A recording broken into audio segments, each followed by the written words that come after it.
Today is July 14th, 2024.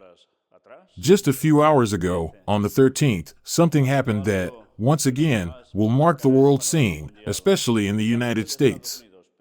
But as you know, the consequences have repercussions everywhere. The attack on Donald Trump. Let's remember something to start this conference, and then we will go deeper into all this. Stay tuned, because it's all coming at us. Well, yes, in the United States, civil war brewing. We've been talking about it. Where? At these conferences presented in North Carolina, United States, on June 15, 2024. There were two conferences under the same title, Part 1 and Part 2, Civil War in the United States and the Second Coming of Jesus. There we were showing quite a lot of news about it. And also prophetic writings that were dealing with this whole question. If you have not seen these lectures, just get to it. Then you will understand today much better. And what is to come. That said, let's get to the news and let's read this entire news story to get us in the picture. Trump is wounded after suffering an attack at a meeting. The attacker and an aide have died. A shot has pierced his right ear, but he was able to leave the stage on his feet escorted by the Secret Service. The images have gone around the world, evidently, then we'll see something about this. Former U.S. President Donald Trump was wounded Saturday during a pre-campaign rally in Pennsylvania from which he had to be evaluated with blood on his face after shots rang out. One of which hit his right ear and left two dead, the main suspect and an attendee at the meeting. On the evening of July 13th, an incident occurred at a Trump meeting in Pennsylvania. The Secret Service has implemented protective measures and the former president is safe. Now it is an active investigation of the Secret Service and more information will be released when available, explained the head of communications of the U.S. Secret Service, Anthony Guglielmi, in a statement reported by the media. Trump, who hid under his podium with his hand on his neck before being evaluated from the site by security services, has been treated by local health services in Pennsylvania. And here you see the image precisely, bleeding. The Republican candidate has thanked through his spokesman, Stephen Chung, law enforcement and emergency services for their quick action during this heinous act. Yeah, we'll see what the quick action is once he's been shot. But then we're going to see something that's at least food for thought.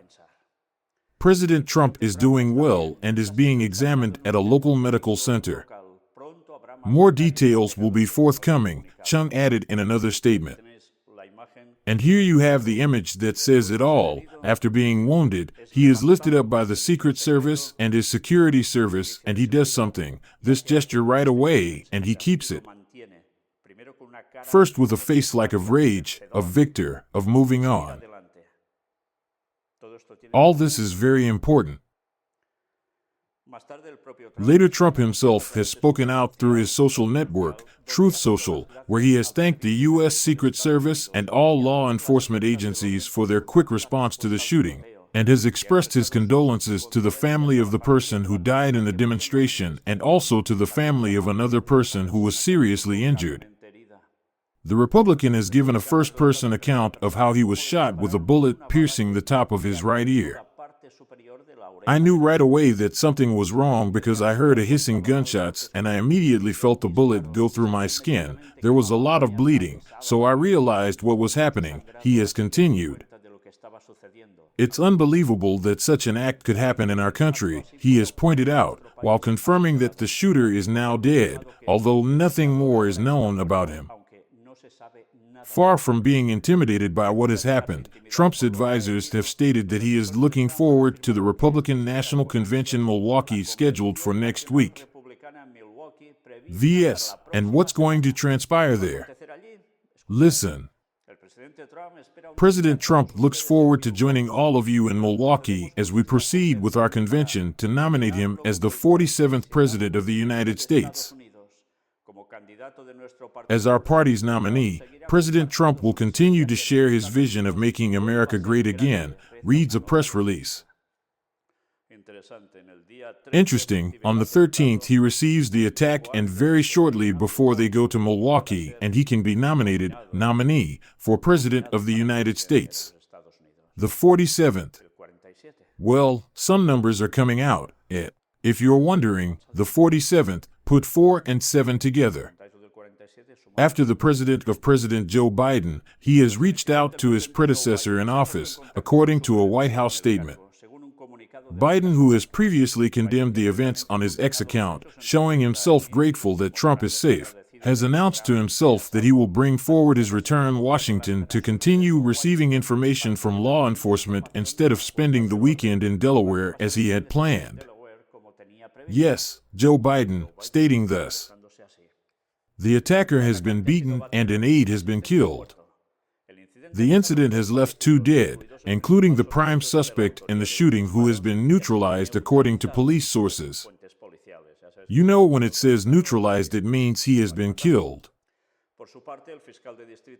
For his part, Butler County District Attorney Richard Goldinger has reported that an audience member and the shooter are dead after a shooting at former President Donald Trump's rally in Pennsylvania. He added that a second spectator is in serious condition.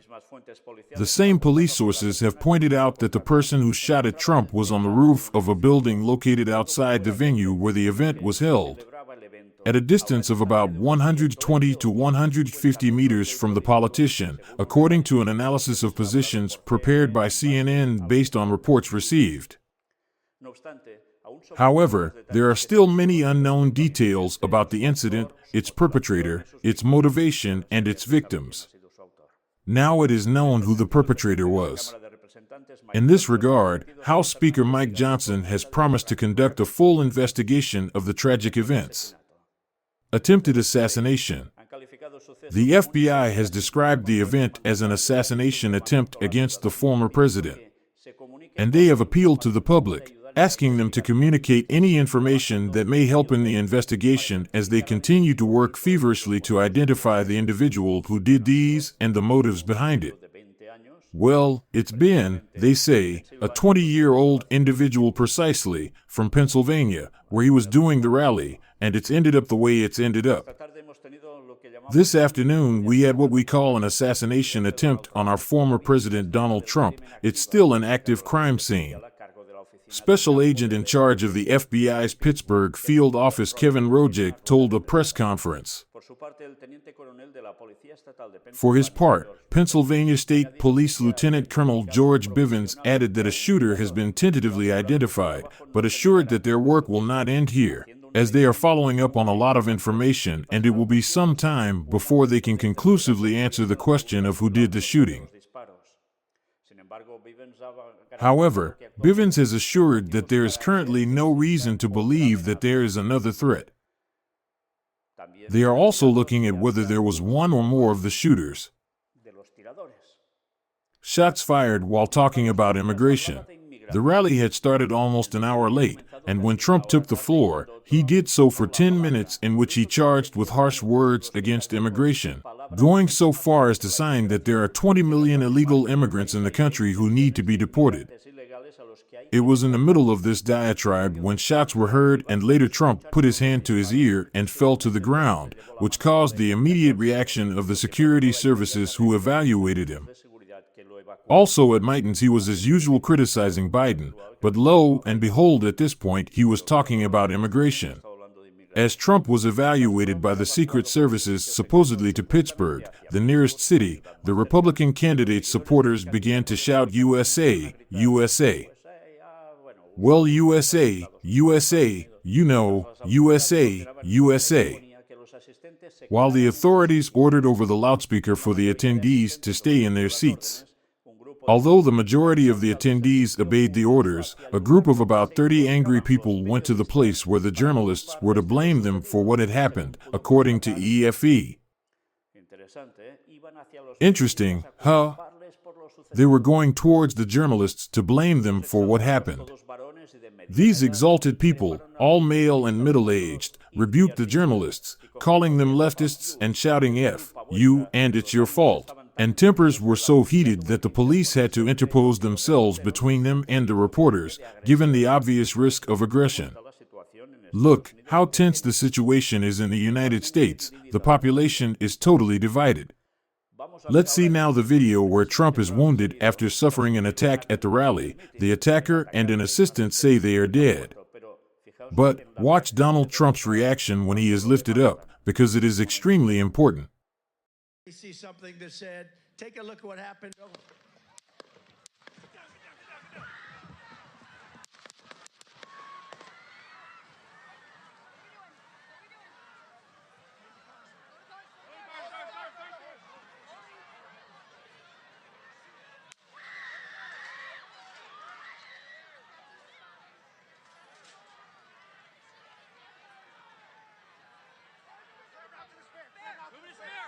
when you're ready, on you.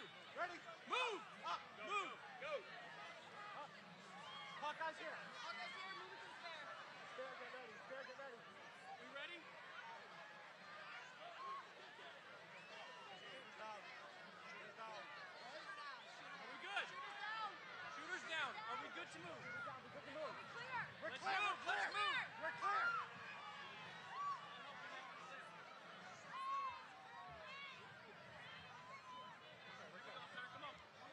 Let me get my shoes. I got you, sir. I got you, sir. Let me get my shoes, sir. Hold that in your head. It's bloody. So we got to move to the bus. Let me get my shoes. Okay, my shoes down. Get the shoe. Watch out.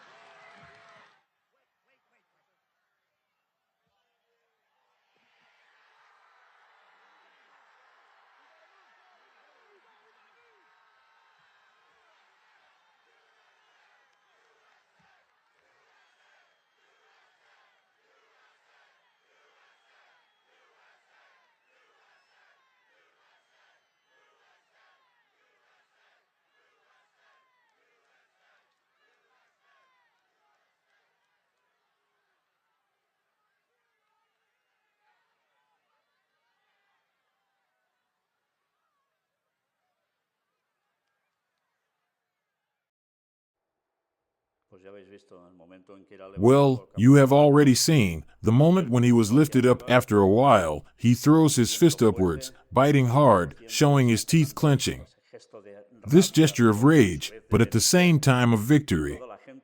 He has done this on 2 occasions practically in a row.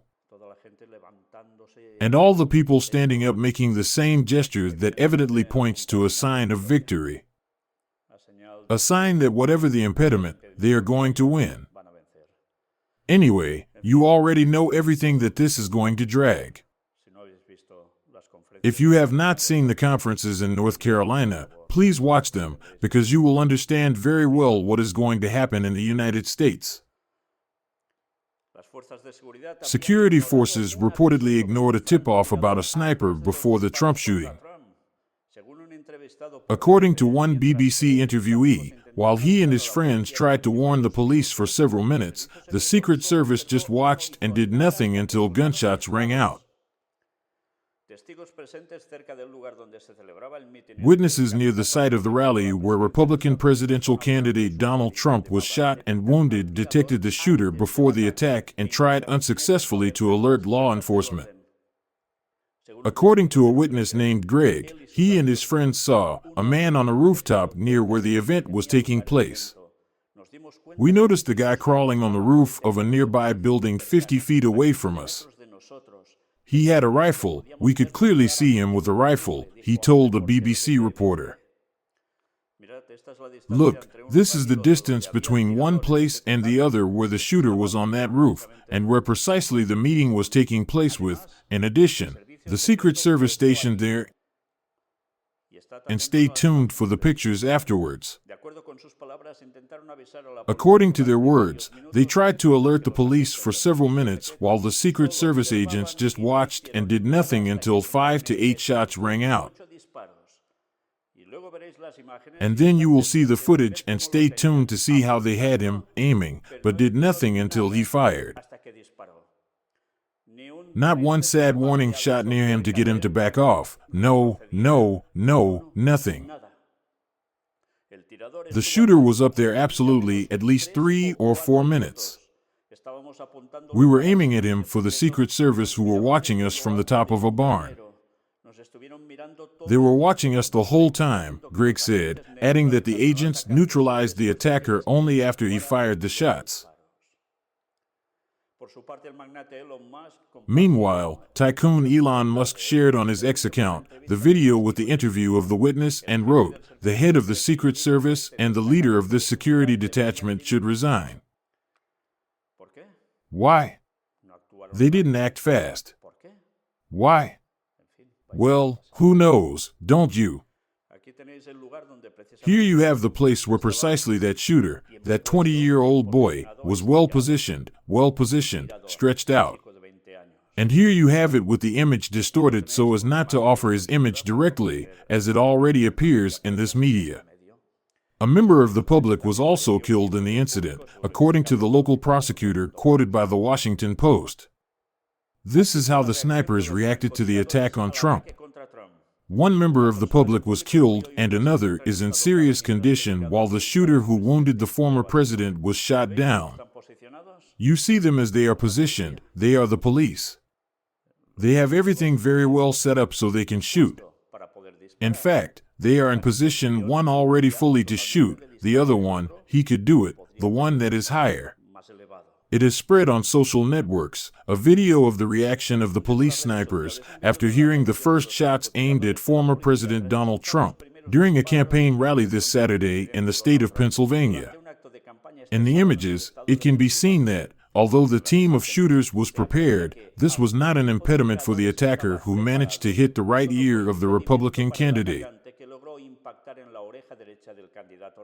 You see where they were positioned, right? The police, where were they positioned to be able to shoot? Now take a good look at the video. And you know, that's a little bit old, that chart. That chart's a couple of months old, and if you want to really see something that's said, take a look at what happened.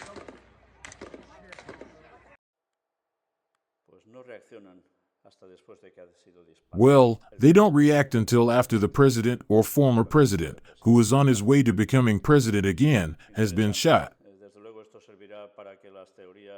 Interesting, of course this will serve for conspiracy theories to appear everywhere. Some will say rightly, others wrongly, but the facts are these. But look at the consequences of this issue now.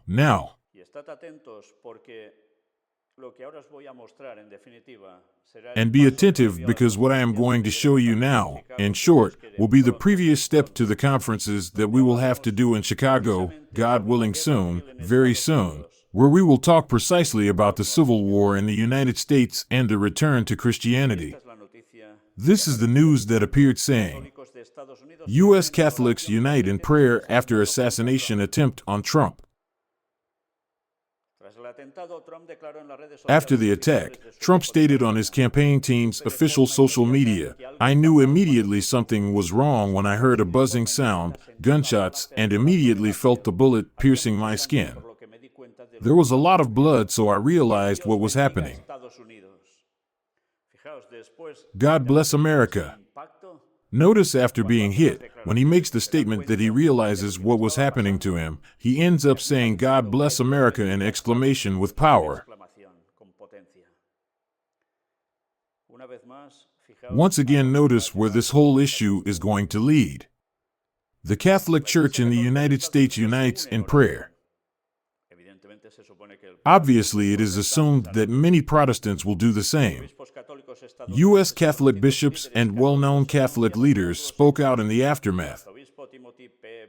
Archbishop Timothy P. Broglio, president of the U.S. Conference of Catholic Bishops, known by its acronym USCCB, along with the country's other pastors, condemned political violence and offered prayers for President Trump and those who lost their lives or were injured.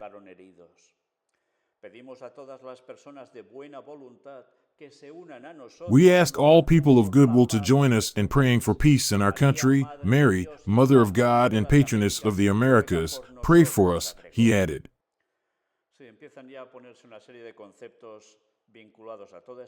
A series of concepts linked to this whole issue are already beginning to be put forward, which should not be discarded at all, because if we do not follow this part of the thread of this whole situation, we are not going to find out anything. Michael Warsaw, chairman of the board and CEO of EWTN. You know it's a Catholic broadcaster. The ACI Press Parent Organization assured this is a very sad day for our country. We need to pray for the former president and for all those who have been affected by this incident. We also need to redouble our prayers for our country.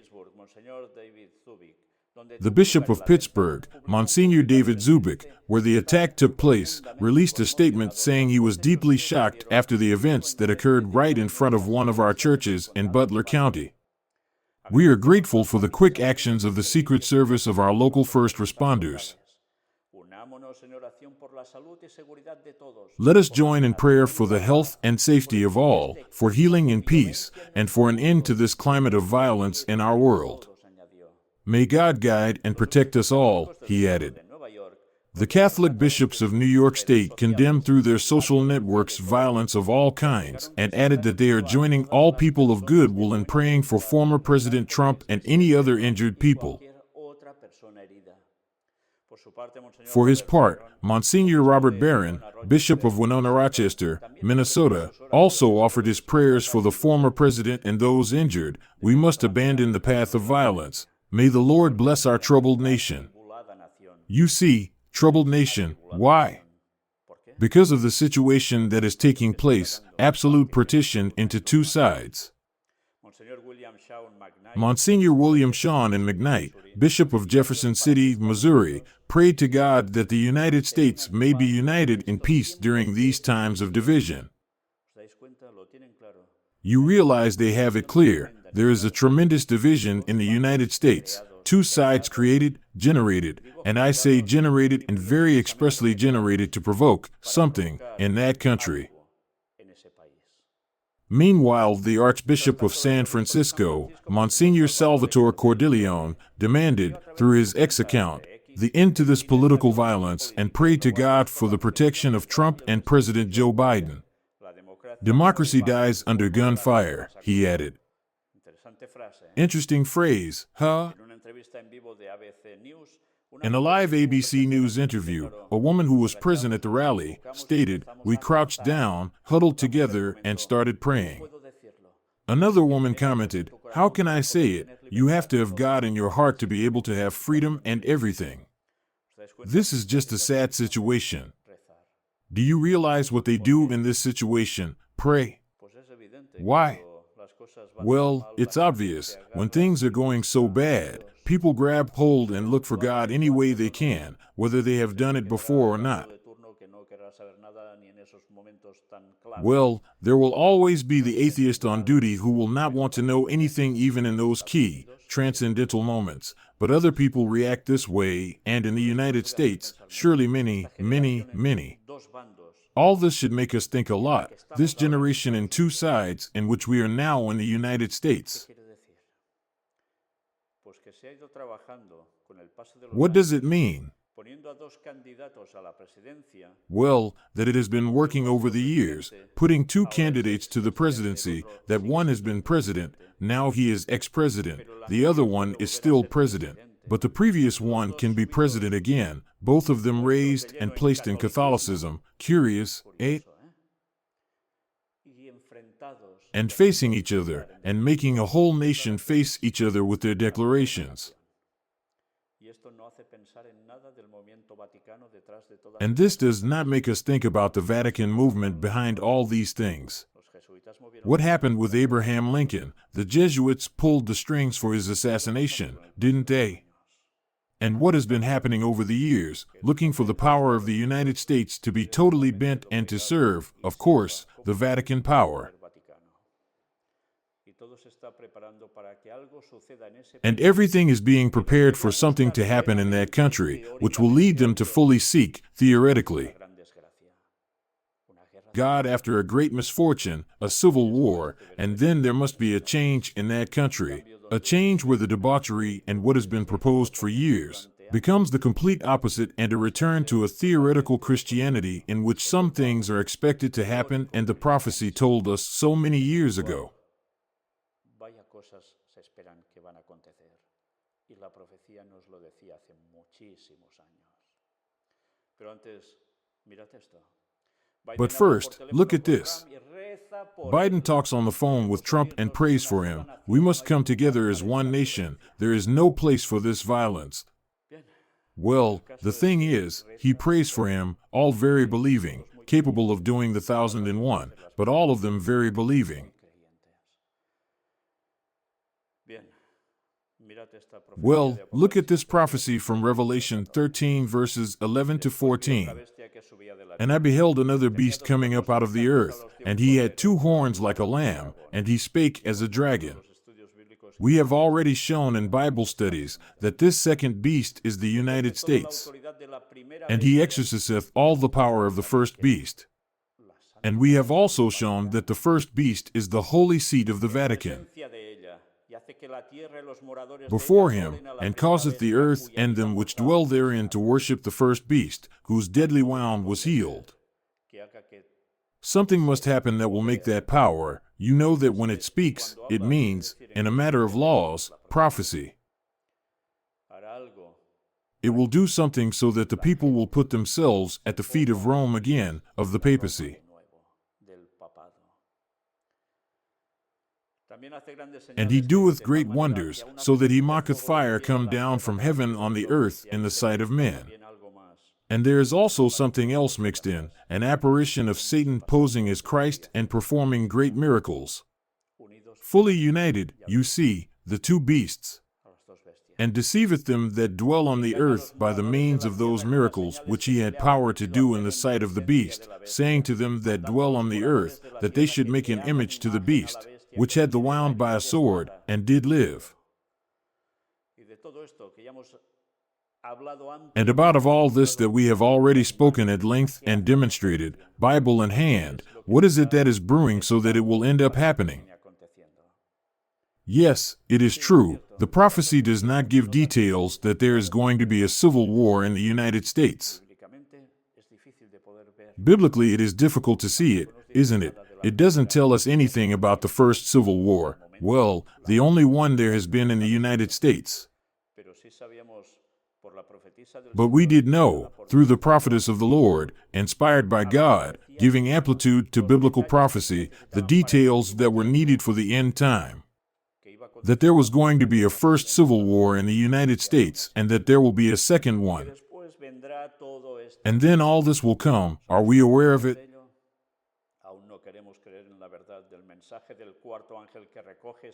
We still don't want to believe in the truth of the 4th angel's message, that truth that has been left behind, and we are giving it to the world so that people will react, especially Adventists.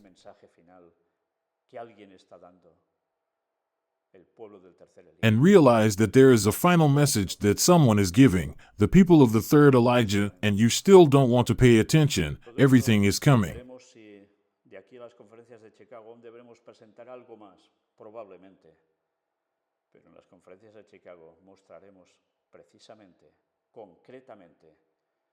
All this, we will see, yes. Between now and the Chicago conferences, we will still have to present something else, probably, but in the Chicago conferences, we will show precisely, concretely, how all this will lead to a union, theoretically, of Catholic and Protestant Christians who are going to do something, who are going to implement something in their country, which will be extended also to the rest of the world, a Sunday law for all to return to the feet of Rome, of the papacy, the mark of the beast, Sunday as a day of rest. And what about those who continue to keep the Sabbath? Well, that is what is coming, and you can already imagine it.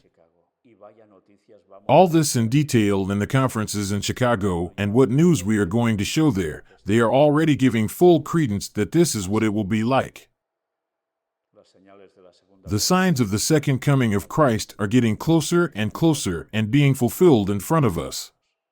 In our web of the Great Deception, you can find all these conferences and the biblical studies that I have told you, and much more material. muchísimo más material That corroborates that certainly Christ is coming back very soon. pronto, pero antes, vaya cosas van But before, many things are going to happen, and they are already happening. But this is the beginning of pains. Maranata 2031.